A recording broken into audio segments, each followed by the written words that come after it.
Factorisation, ठीक है। Factorisation का मतलब अभी तुम्हें समझ में आ जाएगा, कुछ एग्जाम्पल करेंगे तो, ठीक है। और फैक्टराइजेशन बहुत इंपॉर्टेंट है, तरह तरह के फैक्टराइजेशन होते हैं, ठीक है। एग्जाम्पल नंबर 1 देखो, 3x प्लस 15, इसको फैक्टराइज करना है, ठीक है। अब ये बताओ कि क्या ये पूरा, इसमें से 3 कॉमन ले सकता हूँ मैं? 3 इसमें तो है, इसमें भी 3 है क्या? है। 3 इंटू 5 नहीं लिखा हुआ है ये। 15 को क्या लिख सकते हैं? 3 इंटू 5। तो 3 जब कॉमन लोगे तो इस 3 से पूरा ये डिवाइड हो जाएगा। तो यहाँ पे x बच जाएगा, यहाँ पे कितना बच जाएगा? 5 बच जाएगा। तो ये फैक्टराइज हो गया कि नहीं? अब इसको फिर से मल्टीप्लाई करो तो कितना हो जाएगा? 3x plus 15। तो मतलब इसको ऐसे लिखो या फिर ऐसे लिखो, एक ही बात है। फैक्टराइजेशन का मतलब समझे कि जो चीज़ कॉमन है उसे बाहर खींच लो और उससे सबको डिवाइड कर दो, समझे? पकड़ो इसे, डी देखो, 6x² माइनस 7x, इन दोनों में क्या कॉमन है बताओ? 6 कॉमन है क्या दोनों में? नहीं। 7 कॉमन है क्या दोनों में? नहीं ना। 2 कॉमन है क्या दोनों में? नहीं। इसमें 2 है, इसमें नहीं है। 3 कॉमन है क्या? नहीं। x कॉमन है ना। x बाहर लोगे तो कितना हो जाएगा बताओ? ये वाला x² x से डिवाइड हो जाएगा, कितना बचेगा? 6 स्क्वायर क्या? 6x² कैसे बचा? 6x बचा।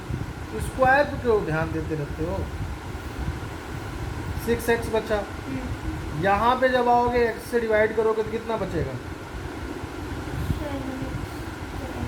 माइनस 7x बचेगा। अरे नहीं, मैं तो ये बोल रहा था।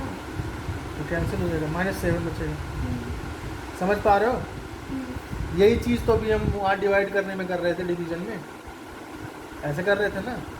तो यहाँ अगर सीखा होता तो वहाँ तो आसानी हो जाती। समझ गए? कर लोगे? सीख लो।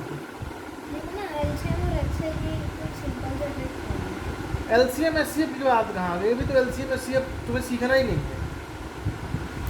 मैं कभी सिखाऊंगा ही नहीं LCM SCF को, जरूरत ही नहीं। तुम बड़े हो गए हो, तुम्हें स्टैंडर्ड मेथड सिखाएंगे। सिखाऊंगा मतलब वो अलग से सिखाऊंगा।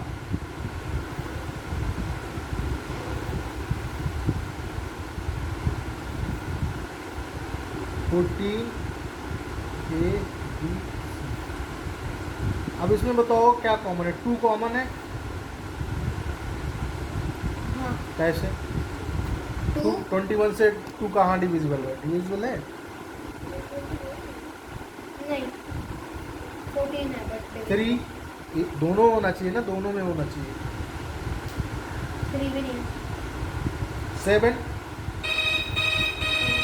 है कि नहीं? हाँ है। 7 है ना। तो दोनों डिवाइड हो जाएंगे 7 से, नहीं? 7 से क्या होगा? दोनों डिवाइड हो जाएंगे। तो ये हो जाएगा 7 कॉमन लोगे जब, ये हो जाएगा कितना?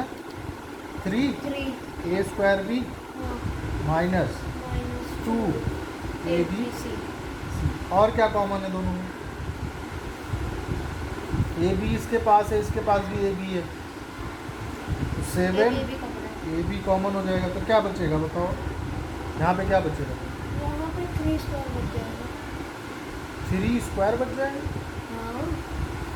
AB कॉमन होने का मतलब क्या है कि AB को AB से डिवाइड कर दो, B से B कैंसिल हो गया, 3 बच जाएगा। A से ये कैंसिल हो गया, 2A, ये बचा ना। नहीं समझे? उसके बाद 2A था, एक A कैंसिल होगा ना। A² का मतलब क्या होता है? A into A। अब यहाँ क्या बचेगा? 2C। ठीक है। जी देखो, 4a² माइनस 20ab, ठीक है, और प्लस 6abc। क्या कॉमन है तीनों में बताओ? 2 कॉमन है क्या? 2 कॉमन है 20 है ना? हाँ ये 6 है, हाँ। 2 कॉमन। 2 से सबको डिवाइड कर दो, 2 से डिवाइड करो, क्या है? पहले तो 2a² हो गया माइनस 10ab प्लस 3abc। अब बताओ तीनों में क्या कॉमन है? ए, ए बाहर ले लूँ? हाँ ले लो। क्या बचेगा यहाँ पे? 2a यहाँ पे क्या बचेगा? माइनस 10b यहाँ पे क्या बचेगा? 3bc। समझ गए ना? हाँ। कॉमन लेने का मतलब हुआ उस चीज़ से पूरे सब टर्म को डिवाइड करना। डिवाइड कर दो, दिए बच गए, ठीक है।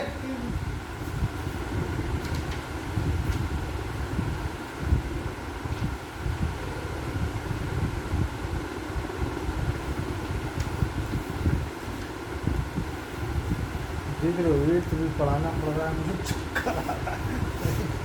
समझ रहे हो? अब क्या करें, आपने बोला ही कुछ ऐसा था। 8 9 10 तीनों यार में अब मैं क्या करूँ बताओ? इसको नहीं पढ़ाऊंगा तो आगे वाला समझ में नहीं आएगा ना। 9 समझ में ही नहीं आएगा तो। मेरा तो फोकस 8 9 है, बस कैसे भी तुम्हें कराना है बस। जैसे भी है। ये देखो, x³ minus x² minus x, तीनों में क्या कॉमन है? x x कॉमन है, तो बताओ इसमें से x जाएगा, कितना बचेगा? x² x² बच जाएगा। Very good. यहाँ पे कितना बचेगा? Minus x। समझ रहे हो ना कैसे होगा? ऐसे ऐसे ही होगा। और इसमें कितना बचेगा? कुछ नहीं, कुछ नहीं, क्या होता है? 0 x को x से डिवाइड करोगे 0 आएगा। माइनस 1 आएगा। 1 आएगा ना, तो -1 हुआ ना, 1/1 तो 1 -1। समझ गए? कैंसिल। ये सारे सवाल फिर से करोगे तुम, समझे? इसीलिए इतना प्यार से करा रहा हूँ।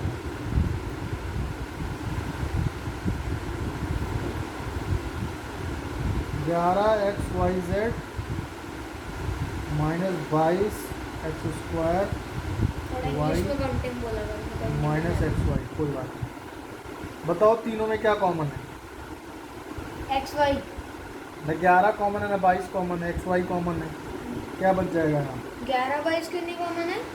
11 के टेबल में तो आता है ना। अबे तीनों में कॉमन चाहिए ना मुझे, अच्छा, बताओ। अब यहाँ बचेगा 11z 11Z, very good. Minus करो 22xy 22 xy। Y तो कॉमन ले लिया। अच्छा x X पे ना करो सॉरी। तीसरे में इसमें xy का ऐसे 1। 1 बचेगा, कट जाएगा, तो नहीं समझे? समझ गया। समझे?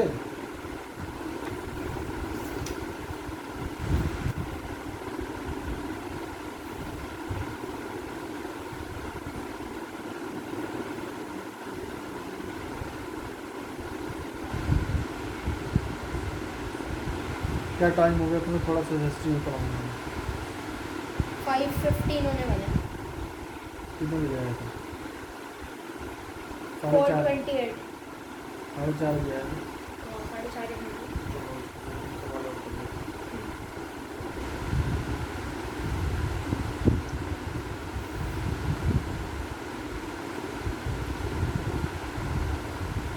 देखो पूरा एक टर्म, ये एक पूरा टर्म है, एक टर्म, ये एक पूरा टर्म है, तो दोनों में क्या कॉमन है? A B A plus B common है ना, ए बी कॉमन नहीं है। A प्लस बी कॉमन है, तो A प्लस बी यहाँ से चला जाएगा, कितना बचेगा यहाँ पे? 6x तो यहाँ पे कितना बचेगा? 11 +11 बचेगा ना। समझ गए?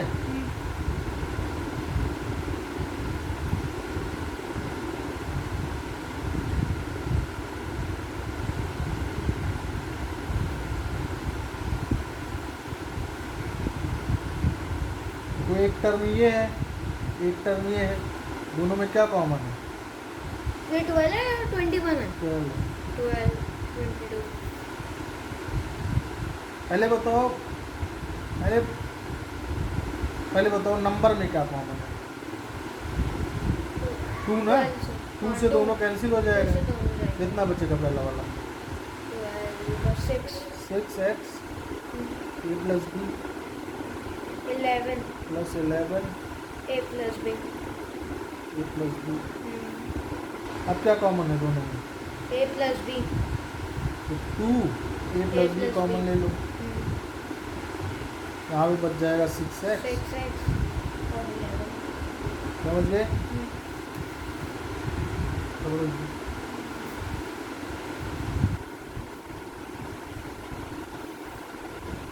9x x plus 1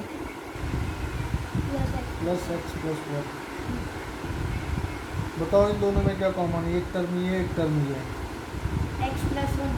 x plus 1 common है, वेरी गुड। क्या बचेगा अंदर? 9x 9x। दूसरे में क्या बचेगा? 1, 1। क्यों 1 बचेगा? क्योंकि x प्लस 1 और x प्लस 1 है। 1 तो अगर 1 तो 1 ही आएगा और x कटेगा तो 1 ही होगा। ज़्यादा सवाल करने का मतलब समझ में आया? हाँ, ज़्यादा सवाल करने से ज़्यादा प्रैक्टिस होती है और फिर चीज़ें याद होने लगती याद होने लग जाती है। हैं। एक सवाल करा देता, इसी तरह छोड़ देता तो तुम्हें याद नहीं होता। होगा। समझ रहे हो? मैं और ज़्यादा सवाल कराना चाहता हूँ, लेकिन तुम और ज़्यादा प्रैक्टिस करो तब, क्योंकि बहुत ज़्यादा सवाल कराना मेरे लिए बहुत कठिन हो जाएगा। समझ रहे हो? तो अभी 8th का तुम्हें उतना ही पढ़ा रहा हूँ जितना तुम्हें ज़रूरत है। समझ रहे हो? सारा नहीं पढ़ाऊँगा। डी देखो, a माइनस सी का whole square plus 18ab a minus C. ठीक है? क्या कॉमन है दोनों में बताओ? ये पहला टर्म है, ये दूसरा टर्म है। नंबर में क्या कॉमन है? 9 कॉमन है क्या? 9 कॉमन ले लूँ मैं। a माइनस सी का होल स्क्वायर हो गया प्लस 9 टू 18 a माइनस हम सी। 3 से भी तो कर सकते थे। अब ये जब मैक्सिमम कॉमन लेना होता है, जब 9 पूरा का पूरा हो रहा है तो पहले 3 लो, फिर 3 लो। समझे? अब इन दोनों में क्या कॉमन है? a minus C. a minus C ना, ये हो जाएगा 9 a माइनस सी। ये कितना बच जाएगा? a minus C. a minus C, जो कि ये एक्स स्क्वायर है एक तरीके से ना, प्लस 2ab। ठीक?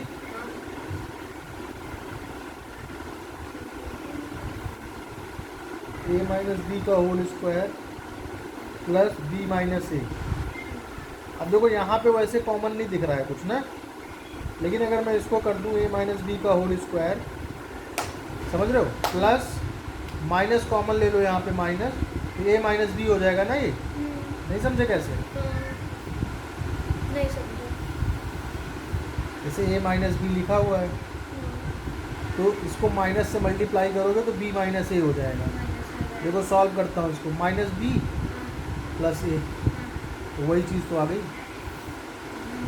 तो माइनस कॉमन लेने पे a माइनस बी माइनस ए हो जाएगा, b माइनस ए माइनस बी हो जाएगा। अब इन दोनों में क्या कॉमन है बताओ? a minus B. क्या बचेगा पहले में? a माइनस बी और बीच में माइनस की प्लस? Minus minus. और यहाँ पे 1। रिदम पकड़ रहे हो तुम, तो दिख रहा है। ठीक है? रिदम सही पकड़ रहे हो, लेकिन थोड़ा और मेहनत करना है, जल्दी जल्दी पकड़ रहे हो। लो पेंसिल लो।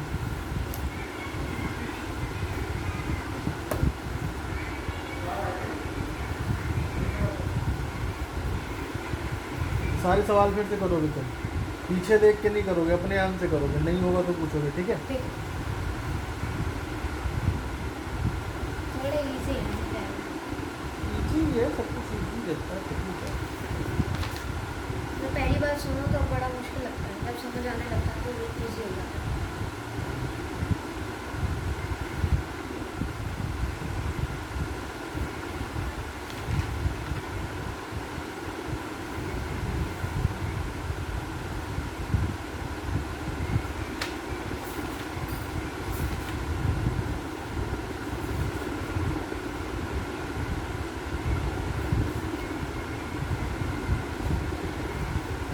इतनी बात समझ में आ गई? बोलो। हाँ।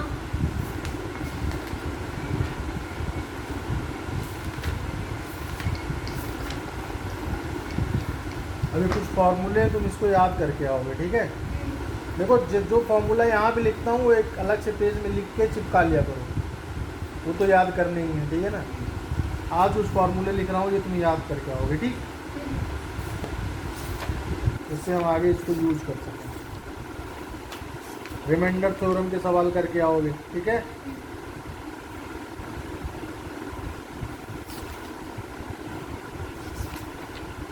ये वाला पहला वाला सवाल करके आओगे, बिल्कुल सेम है, ठीक है? और दूसरा वाला ये 5वां वाला करके आओगे, ठीक? बिल्कुल सेम, बाकी मैं कराऊंगा।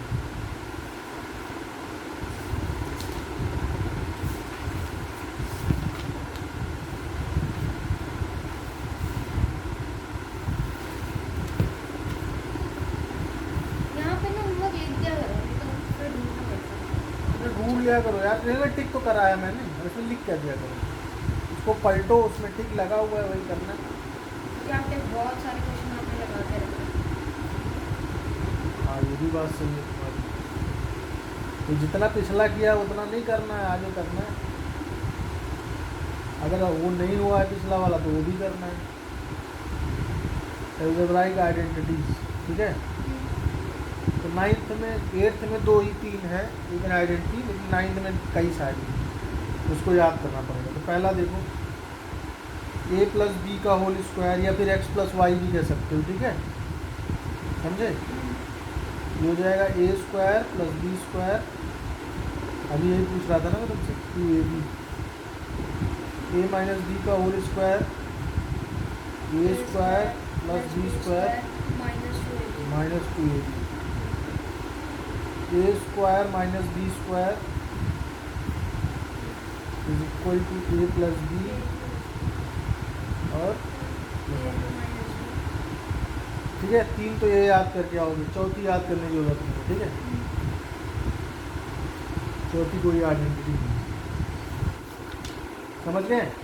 चौथी तो डायरेक्ट मल्टीप्लाई करके तुम्हें सिखाऊंगा, समझ रहे हो? मल्टीप्लाई करना आता ही है, पहले को उठाओ दोनों मल्टीप्लाई करो, दूसरे को उठाओ दोनों,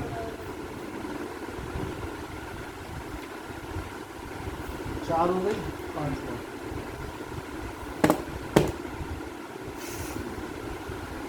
गुस्सा निकाल रहे हो फिर मैं। देखो a प्लस बी प्लस सी का होल स्क्वायर, इसे घर में जाके एक पेज पर में चिपका के लेना दीवार पे, रोज इसको याद करना, ऐसे नहीं याद होगा, मैथ बहुत याद करना पड़ता है।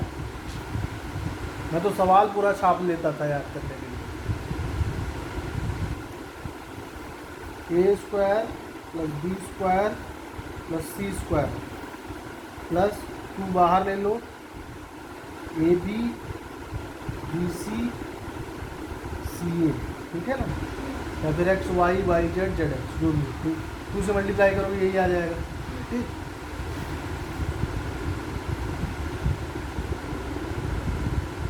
अच्छा, तीसरा X plus Y A plus B का क्यूब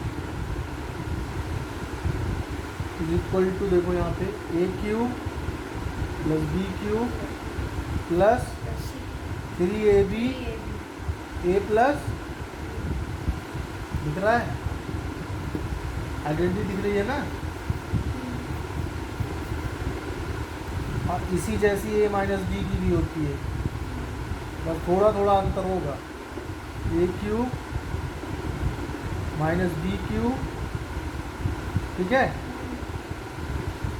माइनस 3a बी ए माइनस बी होगा, समझ गए? अब ये हो जाएगा माइनस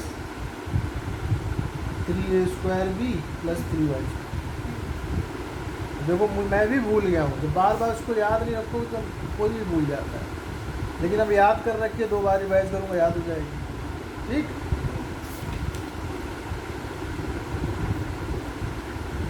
और बड़ी वाली आइडेंटिटी देखिए, सबसे बड़ी वाली,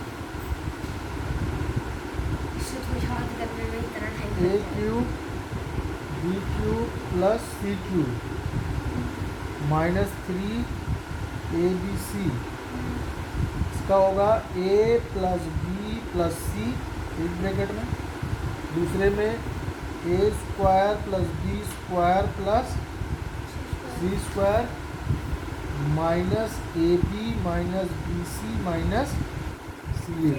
देखो चाहे ए बी बी सी सी ए में याद कर लेना और चाहे एक्स वाई जैसे इसमें लिखा हुआ इसमें याद कर लेना, नहीं समझे? समझ गया। तो टिक लगा देता हूँ, पहली दूसरी तीसरी चौथी याद नहीं करनी है, पांचवी छठवीं सातवीं ये इसको याद कर लोगे, चैप्टर बहुत जल्दी खत्म हो जाएगा। ठीक है, आज के लिए इतना रखते हैं। तुम एसएसटी निकालो, एसएसटी कर लेते हैं तुम्हें तस्वीर। अब देखो थोड़ा थोड़ा टॉपिक सबका पढ़ा रहा हूँ तुम्हें, जिससे पैरेलली तुम्हें ज्ञान होता रहे।